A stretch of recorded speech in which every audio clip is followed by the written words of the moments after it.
This is an iHeart podcast. Guaranteed human.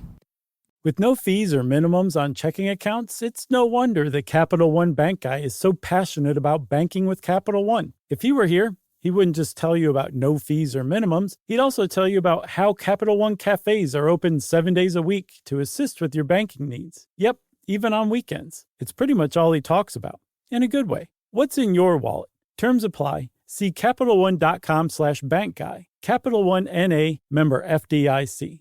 We've all tumbled down an internet rabbit hole trying to self-diagnose, and it leaves us more anxious than informed. Our feeds are full of wellness trends, but how do we know what's real, what's exaggerated, and what's just wrong? Health versus Hype from the American Medical Association breaks it all down. Emmy-nominated science communicator Trace Dominguez talks to doctors, influencers, and real people trying these trends, not to cancel them, but to understand them. Because when it comes to your health, who you listen to matters. So listen to Health versus Hype wherever you get your podcasts. Hello, everyone. It's your homeboy, Josh, and I was feeling nostalgic this week, so for this edition of SYSK Selects, I've chosen our classic episode, How Hot Wheels Works. It's from 2015, and it is banging. I hope you enjoy it. Hope it takes you back to some great memories, and who knows, at the very least, I hope it mellows you out.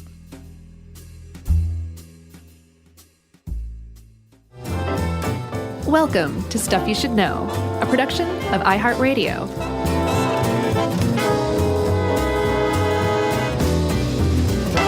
Hey, and welcome to the podcast. I'm Josh Clark. There's Charles W., Chuck Bryant, and Jerry. You know, that just sounded like... What? Like, that's what happens, like, you're having a nightmare and Yumi wakes you up in the middle of the night and you just go, hey, welcome to the podcast. And then she slaps you across the face real hard. It's true. Yeah. That is what that sounded like. That's what it sounded like. It's pretty accurate. I don't know what got into me. You were just supercharged about this topic. That's terrible. What? Supercharged? I don't get it. It's like a supercharged engine? Oh, I didn't even think about that. Oh, good. Well, that makes me feel a little better. Yeah. You know, Jerry, by the way, before, when I told her what we were doing, said, oh my gosh, that was my favorite toy when I was a kid. Nice. Hot Wheels are pretty great. Yeah, I had quite a collection, and I don't know where they are today. Oh, really? Nope. They're missing, huh? Yeah, I don't know if they were thrown out or if my brother has them or they're in my mom's attic or what, because I'm kind of curious if I have any valuable ones. Yeah, you need to find them. Yeah. They could be, apparently, as far as Hot Wheels collectors go, they could be in mint condition all the way down to beater condition. Oh, is that how they rank them? Yeah. Mine would be beaters because I played with them like crazy. That's good. I mean, that's what they're for. Sure. You know? And there's value for a beater, too. Like, some people apparently harvest them for parts to rebuild, like, a new Frankenstein model. Oh, really? Yeah. That's pretty neat. There's a lot of stuff you can do with them. Yeah, and we should thank the fifth grader who wrote this article, too. Sad face. I complained about that out loud to Holly. I was like, this article actually says sad face, like as a sentence. Yeah. I know. I had issues. I'm glad you said something. Yeah. What if it was a fifth grader? Your feelings are all hurt. I think her feelings are hurt either way now. Sad face. So we're talking about Hot Wheels today. I had a couple. My favorite toy was G.I. Joe, but I appreciated Hot Wheels. Yeah, I had G.I. Joe, too. We should do a G.I. Joe episode sometime. I had the older ones, though. You probably had The huge ones? Yeah. Yeah. No, I had the real ones. Yeah. Oh. Yeah. That's fighting words. Man, the ones that I had were so awesome. They were like, there was a huge, vast collection of all of them. There was like Cobra. The Cobra didn't exist when you were collecting G.I. Joes. No, but how could you say like, oh, that one that's 10 inches tall and has real clothes and fuzzy hair and the kung fu grip is inferior to this little plastic thing? I think you just said it all. Fuzzy hair says it right there. I don't really mean that, Chuck. I don't have a dog in that fight. Like, if you like the big G.I. Joes, that's cool. I got no problem. Yeah, as a quick side note, I have to tell this story. Okay. When, you know how I used to do book reports and you would have to have a visual aid? Yeah. I might have told this before. If I do, I apologize. I don't recognize it. I did a report on Franco Harris when in elementary school because he was the football player? Yeah. I don't know why I did it on Franco Harris. Yeah. But I got my mom to make me a little Pittsburgh Steelers uniform for my G.I. Joe because he looked like Franco Harris. Nice. Yeah, and that was my visual aid. Do you still have it? No, of course not. Oh. We had the G.I. Joes, but I think the Steelers uniform has gone bye-bye. That's sad. Yeah. I'm sure your mom put a lot of work into that. Now I feel guilty. So, Chuck, I have a question for you. Yes. Did you know that the number one vehicle manufacturer on the planet is, in fact, Hot Wheels? I did. It's astounding until you stop and think about it. Sure. Like, apparently, since 1968, when Hot Wheels were first introduced, more than 4 billion Hot Wheels have been produced. That's more than the big four Detroit automakers combined. You're like, wow. And then you think, oh, yeah, it costs a minute fraction of the cost to build a Hot Wheels than it does a normal car. Yeah. Plus, also, it's not like you're going to go, I want this Buick Cutlass Supreme in every color it comes in. Right. With the Hot Wheels, you can do that. Yeah, what's the Lego stat is they're the biggest manufacturer of tires. Yeah. I wonder, though, do these not count as tires because they're plastic? They count as wheels? I don't know, man. Because 4 billion times 4, that's 16 billion tires. That's a really great question. I might have to challenge Lego, or maybe just look up how many tires they manufacture. Old Kurt Christensen is not going to be happy about this. Who was that? The founder of Lego. Oh. Remember Ole? Oh, yeah, that's right. I thought you were saying old. No, Yeah, Ole. I remember Ole. Yeah. So, let's talk about the history of this stuff, huh? Okay. So Hot Wheels, like I said, have been around since 1968. And anybody who's heard the Barbie trademark podcast will recognize the name Elliot Handler. That's Ruth Handler, the inventor of Barbie trademark's husband. Sure. And Elliot apparently saw a real chance to muscle in on an already extant market by a company called Tyco that had a line of miniature metal cars, die-cast cars is what they're called, called Matchbox cars. That's right. By the time Hot Wheels came around, Matchbox was already there and had established a market, and Mattel said, let's get in on that. Yeah, and the rumor is that he saw his grandchildren playing with them and said, they kind of stink. I can make these better and cooler. Right. And he had as the story goes, had a designer, which we'll talk about in a second, called Harry Bradley. Sure. And he had a hot rod, and Elliot was in the parking lot one day and said, man, those are some Hot Wheels you got there. And apparently, if you go look at the old original commercials for Hot Wheels, Did they say that? that's how they pronounce it. Hot Wheels. Oh, instead of Hot Wheels? Yeah, the emphasis is on the hot. It sounds awkward. They're like, race your Hot Wheels. But it makes stunt sense, them. though. You can race them. Just go buy some Hot Wheels. That's how they say it. Collect all your Hot Wheels. Yeah, but that makes more sense in the context of a sentence. It does, but having been raised, Right. Post The emphasis Hot Wheels is wrong. Yeah, Hot Wheels. Because Hot Wheels. Now I'm trying to picture the guy in the parking lot saying, those are some Hot Wheels you got on your there. You'd say Hot Wheels you got there. You know? Yeah, Oh, boy. We can sure waste some time. we sure can. But the first, in 1968 is, like you said, when the first line came out of 16 Hot Wheels. And they were sold initially for 59 cents a piece. Yeah, and like you said, the guy whose car originally inspired the name Hot Wheels was Harry Bradley, and he was the designer of that first 16 cars. They were also called California Customs Miniatures, was that first original 16 group of Hot Wheels that were released in 1968.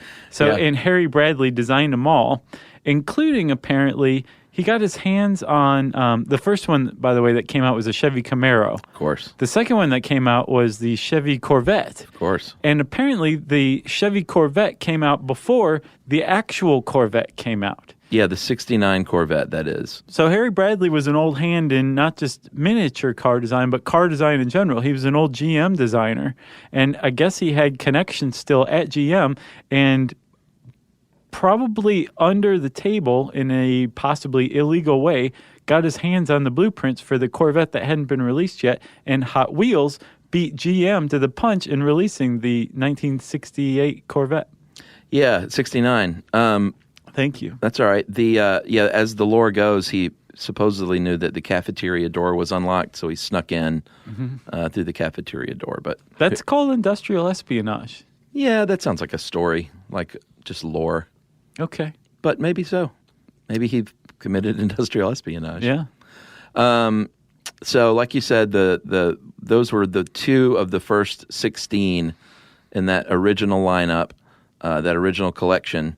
Which, if you have any of those, yeah, you're doing okay. Yeah, you got some money that you're sitting on. Because I mean, like they went all out on those that original line. Oh yeah, Like there were bushings to the suspension. yeah, And the chassis. It had suspension, like shocks. Like Yeah. you could press them down and it would bounce back. I had some of those. I don't think they were from '68, but when did they quit making those? It said up until 77 was when they stopped making the. Oh no, 70 is when the suspension got an overhaul. Okay, so for the first couple years, like they were really putting a lot into these things. The tires were Redline racing slicks. Yeah, And the whole reason they went to so much trouble is because they really wanted to destroy their competitor Matchbox. And one of the ways they did that was by making these things far more functional than the Matchboxes were. The Matchbox cars were. So they really could race. Yeah. And if you put a Matchbox car up against a comparable Hot Wheels, say the same model car, yeah. the Hot Wheels will destroy it every time in the head-to-head race. As we saw on the internet, Yeah. a guy did that. Of course, he took 2 Volkswagens and 2 Audi 8s, I think, and 1 Matchbox and 1 Hot Wheel, and he said they won by at least a car length every time he tried. Right. And this was no loop-de-loop or anything. This was just the straight race. Right. They painted them originally in Spectraflame, which was very shiny and sparkly and expensive. And I don't think we said that all Hot Wheels are built at 1/64th scale, Yeah, that's a big point. but not necessarily all Matchbox cars. They kind of vary here and there. Right. But like you said, that Spectraflame and the Redline tires didn't only last until 77, and the suspension only lasted till 1970. And sadly, a lot of that had to do with the fact that they moved them from Hawthorne, California to Hong Kong. Yeah. And like any product, you're like, hey, you can make it for half as much if you make it in China. So let's ship the operations overseas. Well, not only that, it's the Spectraflame paint is pretty expensive. It's awesome. It looks great. Yeah. But it's pretty expensive. So with any collector's item, as they started to downgrade the components and the parts and the manufacturing, Yeah. and ultimately the final product, all that did was make the original stuff all the more valuable today. Yeah, they because had there's fewer and fewer of them sure. as the years go on, proportionately speaking. Yeah, they had actual axles. Like, Right. It was like they were designed by car designers. And they were made apparently to reach 200 scale miles per hour. Yeah, that's pretty cool. That's way cool. Yeah, remember like in the cockroach episode, we talked about how they're the fastest animal on the planet, Yeah. relatively speaking? Uh-huh. Pretty neat stuff. Yeah. So, Chuck, right out of the gate, Mattel had a hit on its hands. Oh, yes. They released them in 1968. By 1970, Hot Wheels was a Saturday morning cartoon. Yeah. In the vein of like Dune Buggy and Scooby-Doo and all those guys, Hanna-Barbera. Dune Buggy? Or Speed Buggy. Speed Buggy? Yeah. Remember okay. Speed Buggy? Uh-uh. Yeah, it was like a dune buggy that could talk, and it was basically Wonder Bug? no, it's Speed Buggy. Oh, okay. Because there was Wonder Bug, too. If you took Shaggy and put some like racing goggles on him, Yeah. and then turned Scooby Doo into a dune buggy, Yeah. that's Speed Buggy. Oh, was that a cartoon? Yeah, Okay, they went Wonder- around solving mysteries and stuff like that. Yeah, Wonder Bug was, I think that was live action. Oh, this was a cartoon. Sid and Marty Krofft. This is exactly like Scooby-Doo by the people who did Scooby-Doo, using the same people who did the voices for Scooby-Doo. It just vaguely changed the characters. Hot Wheels was virtually the same thing, except it was about racing clubs. There were the bad guys and Right. the good guys. And Do you know what this proves? what? Is the 1970s, the Dune Buggy was a very popular thing. Mm-hmm. Remember seeing those on the road? Mm-hmm. Like, I used to see them all the time. Not all the time, but In the 70s, it was a common thing. Yeah. You don't see them anymore. Very rarely. Nope. No Gremlins, no Yukos, no Wonder Bugs. You know, I like Gremlins. Do you? They're okay. For me, though, the coup de grace of car design is the AMC Pacer. Yeah. It's like the Formica kitchen of cars. Yeah. It's beautiful in all the weirdest ways. So much window. That would be my sought-after Hot Wheels. If I had a Hot Wheels, if I just could have one Hot Wheel, Yeah. it would. I don't know if that would be it, but I'd be happy with that one. Now, do they have that as a Hot Wheel? Oh yeah. Okay. I looked Because it up. And if you look up AMC Gremlin Hot Wheels, yeah, they went to town on those. They had Yeah. some with like the intakes like sticking out of the hood and Yeah. just all sorts of just awesome different variations like IndyCar Gremlins and stuff like that. Yeah. Because and that raises a pretty good point. Hot Wheels has always been about the racing design. Like they've designed them to look like racing cars, but they've also manufactured them to actually be able to win a race like we talked about with Matchbox. Yeah, and one of the differences, that is one of the main differences between the Matchbox and the Hot Wheel is they were just much more interested in being sportier. Like you could get a Matchbox like a delivery truck. Right. You know, they had but the Matchboxes looked more real. They all were about looking realistic, Right. and not necessarily performance. Yeah. And hey, if you want a bread truck, you can get a bread truck. Right, exactly. But you can't get a bread truck Hot Wheel. Right. You know. We'll talk more about all of this jam right after this.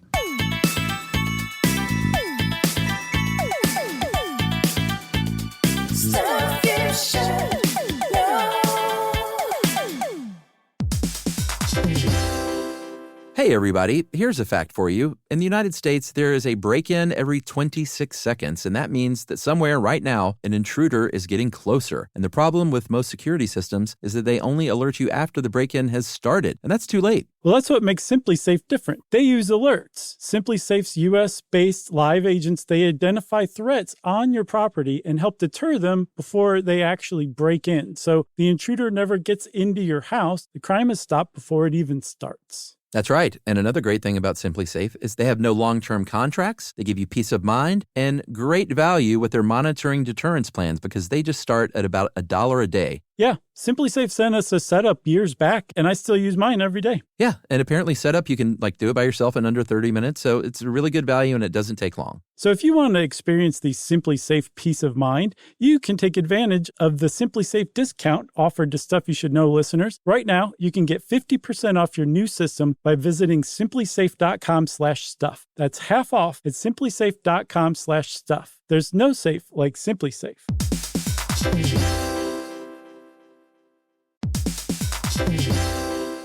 Work can be a little weird. One minute you're in a meeting that could have been an email. The next you're trying to decode corporate jargon that somehow means nothing. And don't even get us started on the quick sync that turns into a 45-minute deep dive. Yeah, well, the truth is figuring out your career isn't always straightforward. Whether you're trying to grow, pivot, or just stay relevant, it can feel like you're navigating it all on your own. Well, that's where LinkedIn comes in. That's right. LinkedIn can help you grow your career, helping you confidently navigate your path with insights, ideas, and inspiration from your professional community. You can stay up to date with the latest trends in your field, connect with people who get it, and discover opportunities tailored to your goals, your experience, and what actually matters to you. Whether you're looking for something new or just trying to grow where you are, LinkedIn gives you the tools and connections to move forward with confidence. Because LinkedIn is the network that works for you. Visit linkedin.com/knowstuff to learn more.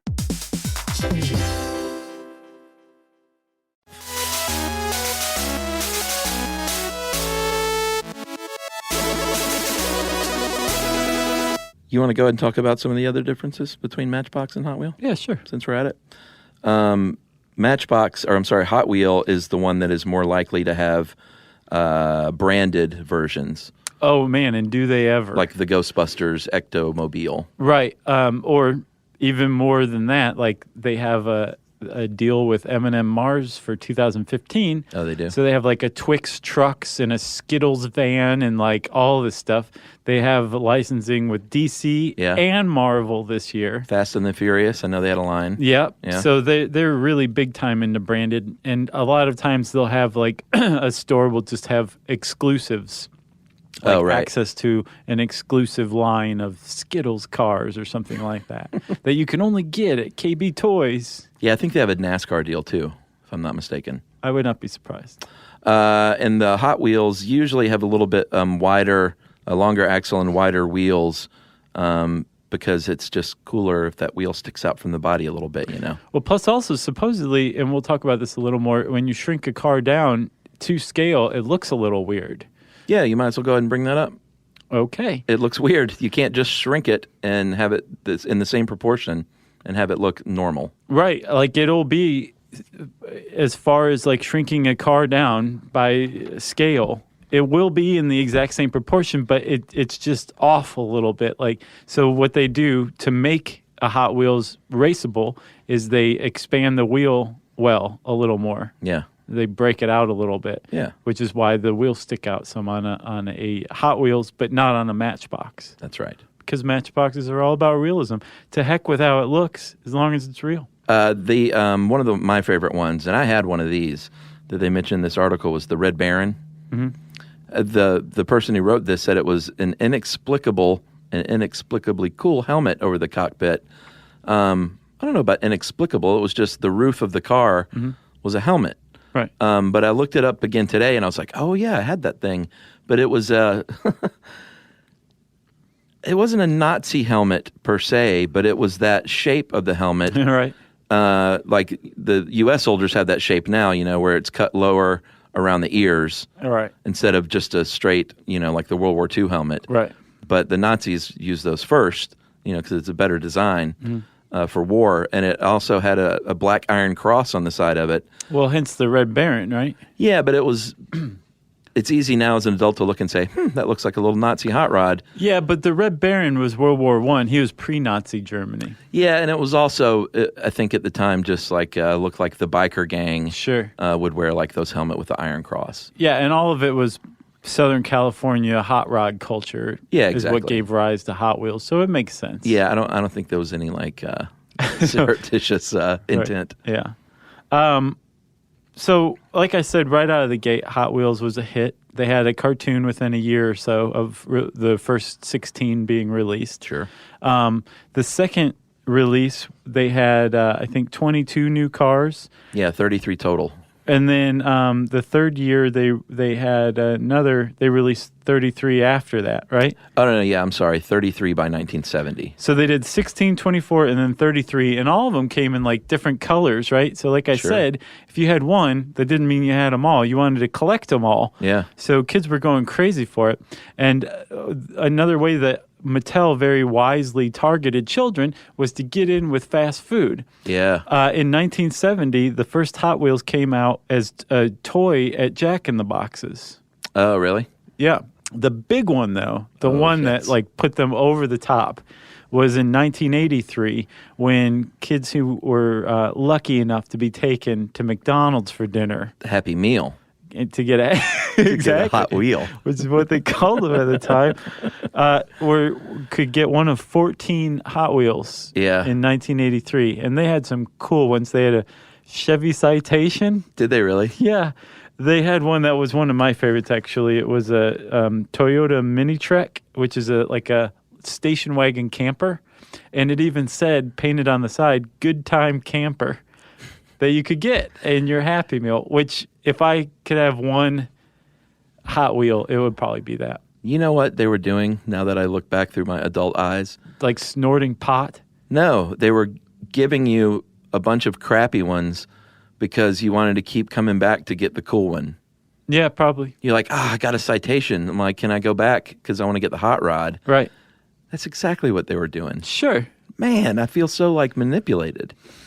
What did you think they were doing with Happy Meals? Well, I mean, I know it was all manipulation to get you to try and own all of them, Right. but they should have been all cool ones, but you can't do that because the regular kid might be like, no, I got the cool one, I'm fine. But if you get the Citation, Right. you feel gypped off and you really want to go back and get one of the hot rods. Yeah. It's my eyes are wide open, my friend. Well, that's why our friends down under in Australia have like outlawed marketing directly to children, which I think is a fantastic move. Oh, really? Yeah, that's so unfair to market directly to children. It's just it almost literally is like taking candy from a baby. Right. Like kids aren't sophisticated enough Sure. to psychologically defend themselves from being like bombarded by adults to say, go tell your parents to buy you this. You can't function correctly without this trapper keeper, so go get it. The Trapper Keeper. Yeah. What, did they make a law? Yeah. Really? Yeah, it's a big one. Interesting. Very progressive law. It's a I big think law. all countries should adopt. Well, in 1983, I agree wholeheartedly, by the way. In 1983 is when that Happy Meal thing happened. And also the same year, they moved from Hong Kong to Malaysia. And it said that's when they added their economy cars. So that must have coincided with the citation. Yeah. The citation, man. One of the most disappointing Happy Meal toys you could possibly get. Yeah, because it reminded you of your dad who drove a citation. Right. Who was always mad. Yeah. Oh, dear. So, Chuckers. Yes. After 1983, not a lot happened. Hot Wheels just kept going on, expanding more and more and more. Sure. I think they had another Happy Meals joint in 91 or something like that. And in 1995, they said, we need to do something big. And they did. They released something called Treasure Hunt series, which was a purposefully limited release series of cars. Yeah. I think they did 12 models at 10,000 each originally. Yes. And hence the name Treasure Hunt. They were hard to find. Yeah, and one of the cooler ones for me was the Oldsmobile 442. Yeah, that thing is neat. A dude at my church had a 442, and it was just awesome, man. He had like the only muscle car in the youth group, and like 2 years ago, my brother, I was talking about this dude, Jason Singleton. I was like, whatever happened to him? He's like, oh, he still lives in so-and-so. And he went, and you know what, dude? I went, no. He went, he still got it. Oh, yeah. Why would you get rid of it? He still has the car. I went to his Facebook page, and it is like the center of his life. I'm sure. It's his baby. I mean, he's had that thing since like 1986. And just, it's juiced up, and he used to scare the daylights out of me in that thing. But it was also exhilarating, to be riding with him. And he, like 200 feet of drag he would lay. Sure. Like power braking, and he would get like 4 sets of tires a year. Right. He'd be in the passenger seat going, save me, Jesus. Yeah, I was very scared because I was, I didn't flirt with the wild side back then. No. So The Oldsmobile 442 is as close as you got, huh? Yep, it was exhilarating. And then, so that was 1995. This Yeah. treasure hunt thing kind of went, it didn't go exactly as planned. Mattel was like, oh, we could make even more money if we put these into wider release. Yeah. So the original 10,000 releases were redone again and again and again. So treasure hunt kind of became commonplace. Sure. But it was a good idea. And it tapped into this whole idea of collecting. Like Mattel was like, we know you're out there and we're going to design these just for you. Yeah. And we'll talk more about collectors. But just to kind of button up the history of Hot Wheels, it all came full circle in 1996 when Mattel bought Tyco, and hence Hot Wheels bought Matchbox. So they're all owned by Mattel at this point. Yes. All right, we'll get to the design and collecting right after this.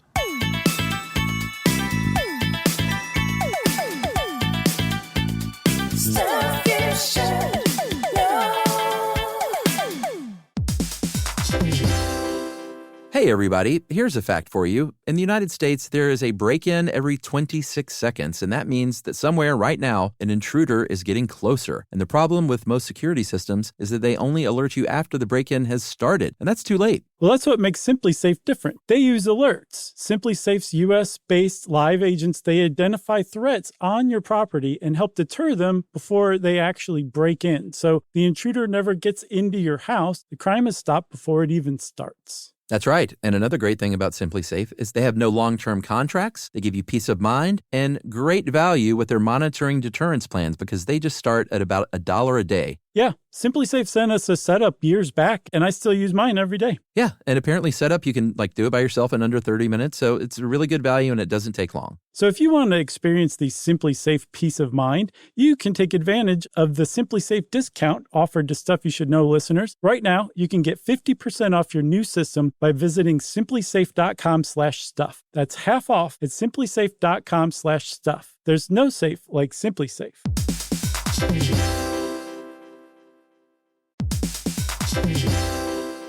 Work can be a little weird. One minute you're in a meeting that could have been an email. The next you're trying to decode corporate jargon that somehow means nothing. And don't even get us started on the quick sync that turns into a 45-minute deep dive. Yeah, well, the truth is figuring out your career isn't always straightforward. Whether you're trying to grow, pivot, or just stay relevant, it can feel like you're navigating it all on your own. Well, that's where LinkedIn comes in. That's right. LinkedIn can help you grow your career, helping you confidently navigate your path with insights, ideas, and inspiration from your professional community. You can stay up to date with the latest trends in your field, connect with people who get it, and discover opportunities tailored to your goals, your experience, and what actually matters to you. Whether you're looking for something new or just trying to grow where you are, LinkedIn gives you the tools and connections to move forward with confidence. Because LinkedIn is the network that works for you. Visit linkedin.com/knowstuff to learn more.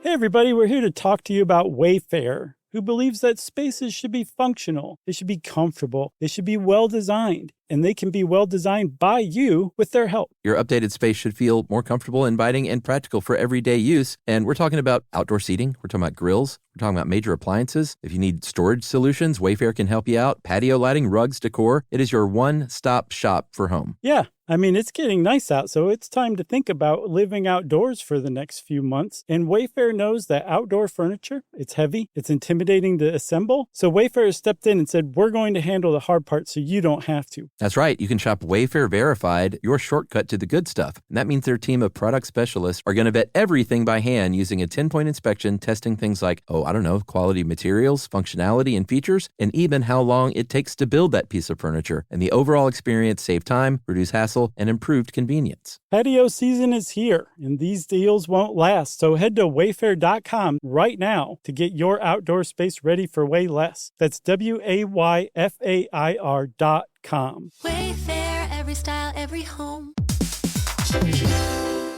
Hey everybody, I want to talk to you a little bit about Tide Evo because it represents over 10 years of innovation and product development. Tide Evo is a first-of-its-kind technology where tens of thousands of minuscule fibers are spun together to form a 6 times powerful layer packed with scrubbers, brighteners, pre-treaters, and fresheners. And that's going to deliver a breakthrough clean that's so powerful it feels like magic. Yeah, it is kind of like magic. Tide Evo is revolutionary. A 100% concentrated, waterless laundry tile that's made of compressed microfiber soap layers rather than liquid or powder. And it's not like pods or sheets because it uses 6 layers of detergent fibers to deliver superior cold water cleaning without plastic packaging of any kind. And it provides a mess-free, lightweight solution that dissolves lickety-split. So whenever you run into a laundry challenge, turn to Tide Evo. It's revolutionary, it's magic. Try new Tide Evo. Real laundry magic.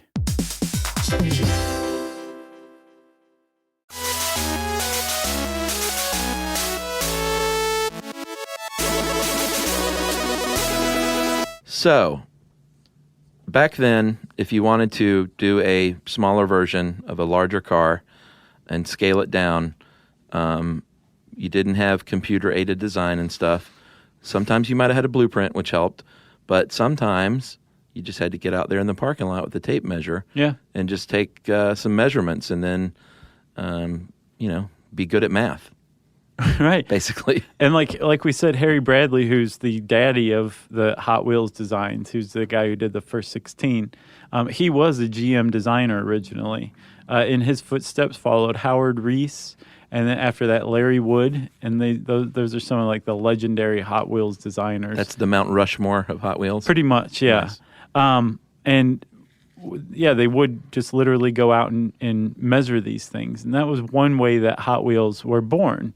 Another way was that, and this definitely differentiates Hot Wheels from Matchbox, is that there are Hot Wheels that only exist in the Hot Wheels world. Oh, yeah. They are called the fantasy cars. Like they're just the designer's imagination come to life. Right. Whereas Matchbox only, I believe, has bread trucks. Exactly. Well, they only have cars that are based on real cars, right? Right. Hot Wheels has a whole fantasy line. It's interesting that they're owned by the same company still, and they just have kept that distinction. Yeah. You know? I guess some people are Matchbox kids and some kids are Hot Wheels kids. I had both, I think. I had a bread truck. Is that why you keep going to the bread truck well? No, I didn't have a bread truck, but I do remember having a couple of like weird utility type vehicles that I don't remember. They were probably gifts or stocking stuffers or something. I don't think I like sought it out. I was always into Tonka trucks. I thought Tonka was great. They were obviously much bigger, but those were like construction vehicles, like dump trucks and stuff like that. And still today, that Volvo dump truck, the giant one. Yeah. With the huge wheels, I think is one of the coolest vehicles ever created. Yeah. I think I had one of those when I was a kid. I didn't have a lot of Tonka stuff. Yeah. One of my favorite Hot Wheels, though, was the Little Red Express truck. I don't remember that. If you saw it, it might ring a bell. It was basically, can't remember what kind of truck it was. I think it was a Dodge. But it was just a cool red step-side pickup truck, and it had the two vertical mufflers on each side that went up above the truck. I think I know what you're talking about, yeah. Yeah, it's really cool. And if you go to the Peterson Automotive Museum in L.A., oh, yeah, they have a really cool exhibit there that I haven't been to in person, but I was looking at it online, a permanent exhibit where they have the real-life versions of the Hot Wheel cars. And they have a Little Red Express truck, a full-size really? one. Neat. Yeah, and I saw it, and I was like, whoa. Did you just die from nostalgia? Might have teared up a little bit at the desk. But they have, the gussied up Corvettes with the big chrome engines coming out of the hood. And Do they have the 442? don't know if they have the 442, but They will when your friend dies. Yeah. I'll bet it's in his will. I'll go straight to the museum. Yeah.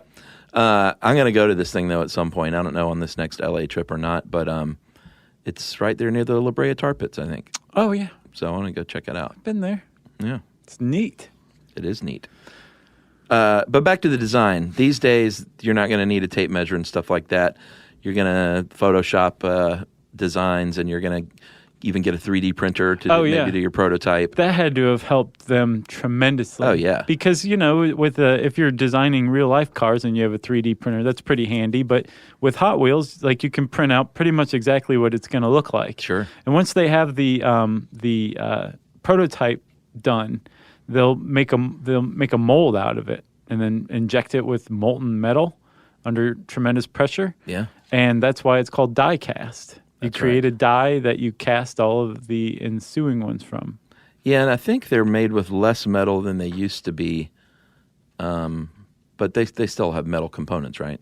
Oh, yeah. I haven't seen a new one in a while. I haven't either, but I'm almost positive they do. Okay. And apparently they're still about like $1. Oh, really? Yeah, I was on the Hot Wheels collector site today, and like they kept making reference to about $1. So just what's called the main line. Yeah. The ones that they make en masse. The citation. Exactly. I'll bet if you got your hands on that 1983 citation, it'd be worth a few bucks. You're right. But they kept referring to the mainline stuff, so it's about $1. Well, they've just kept making their manufacturing cheaper and cheaper, so they've maintained that cost, I guess. Yeah.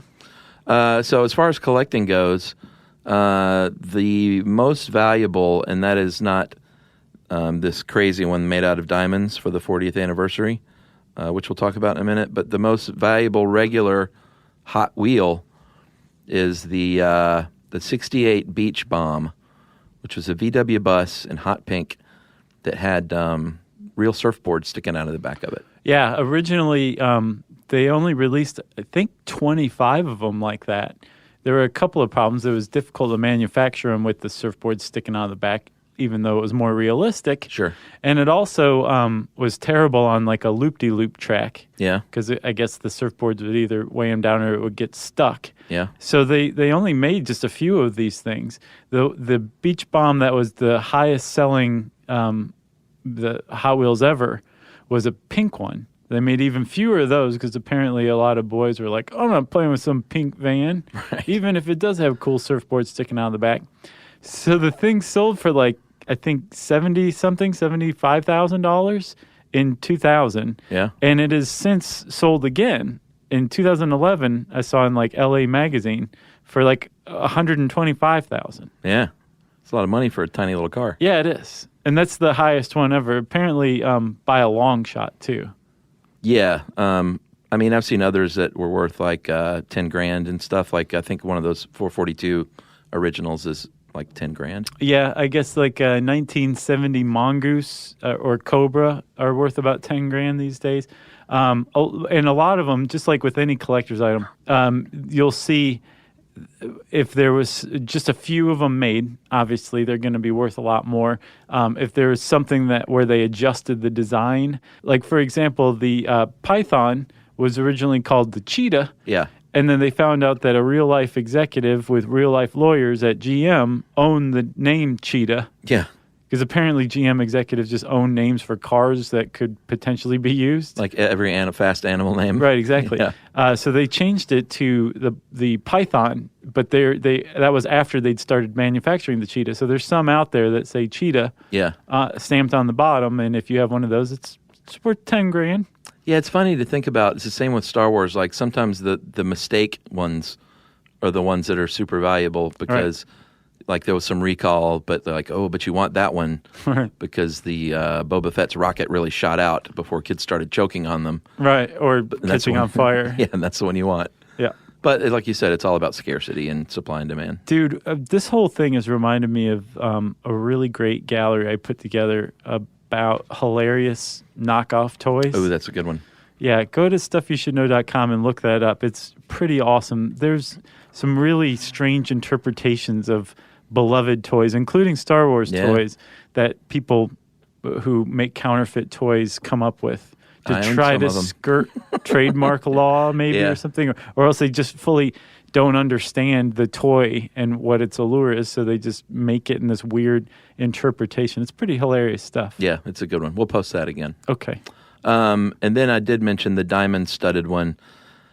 I always think these things are just ridiculous, but like to take any like of the diamond-studded bra was worth I forgot $1 million about bucks. Right. I just always think it's kind of dumb, but they did make a 40th anniversary edition in 2008 with 2,700 little diamonds and rubies for taillights and black diamonds for the tires and all that stuff. 18 karat white gold body, but it's worth it cost $140,000 to put together.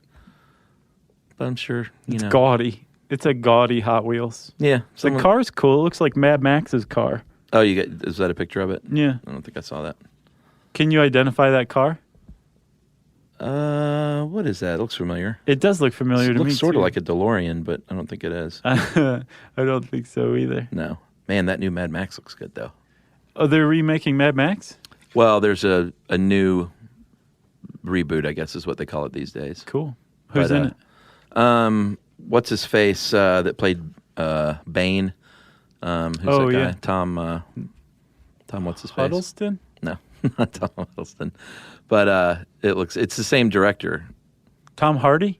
Yeah, Tom Hardy. But it's the same director from all the Mad Max series. So it's Oh, really? Yeah. Wow. And it just looks it's supposed to be just like one long, intense chase battle. Yeah.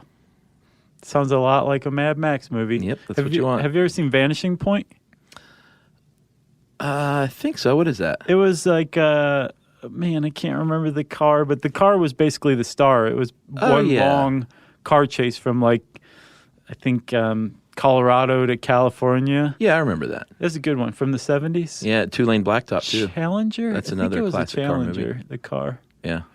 I haven't seen that one. Yeah, that's a good one. That one weirdly had James Taylor in it when he was young and on drugs and cool. Were they apologizing to France?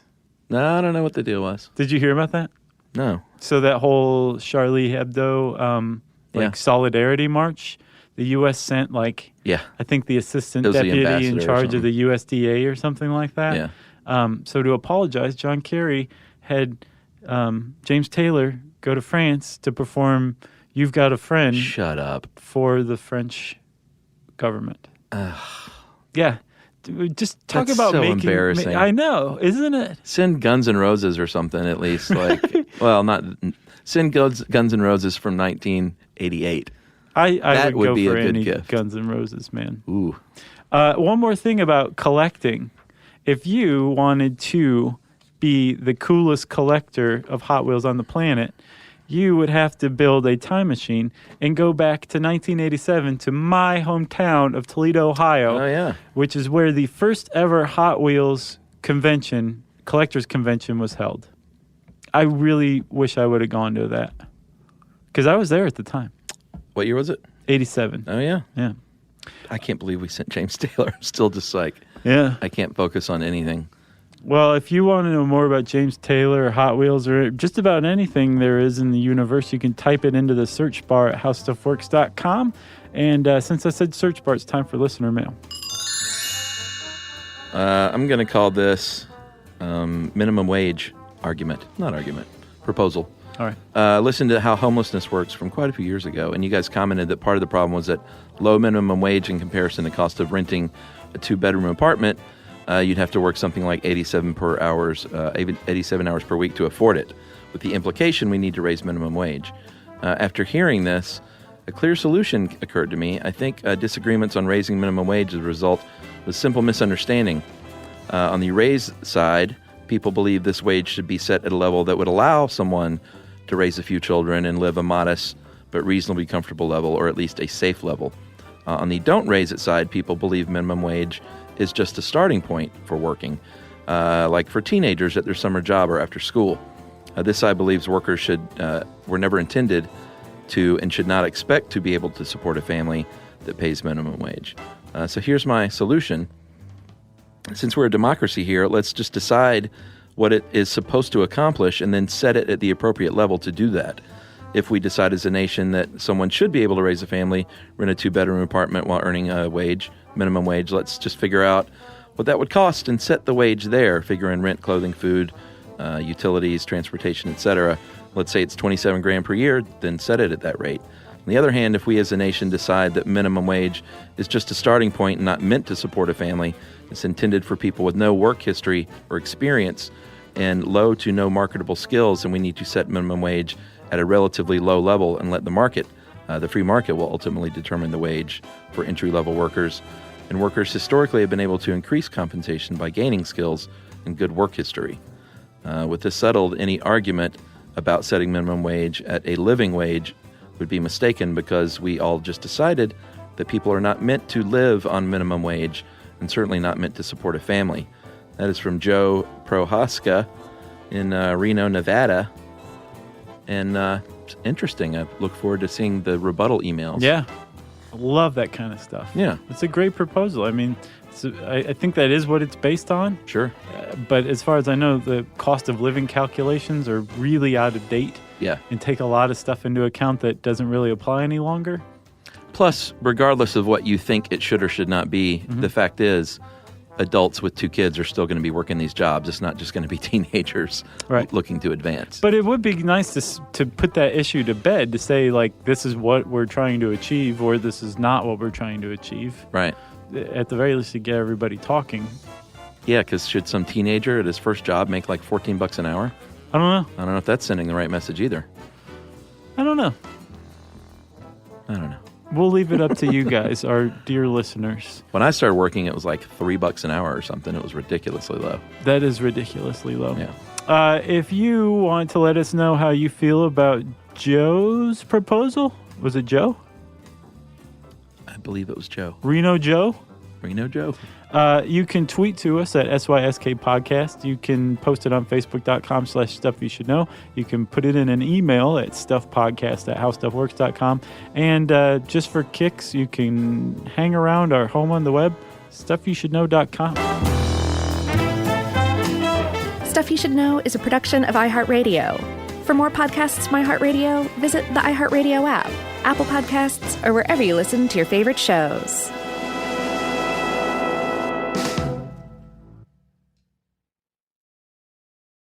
Mom, can I have Lingo Kids? Dad, Lingo Kids, please! When did we become the Lingo Kids house? No idea. Last week it was dinosaurs. This week it's... Lingo Kids! Why Lingo Kids? Because it's the best thing ever. We can play games With astronauts, wild animals, and superheroes. With more than 4,000 interactive games, songs, and shows, Lingo Kids is the #1 entertainment platform for young kids. So, no dinosaurs? And dinosaurs. Lingo Kids! Everything kids love. Download it for free.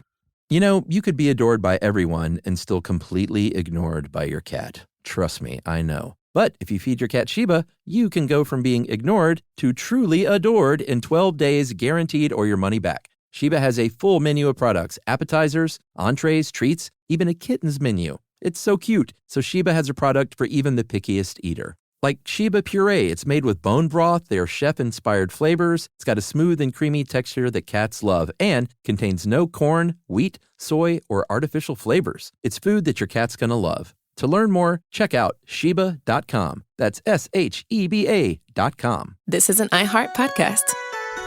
Guaranteed human.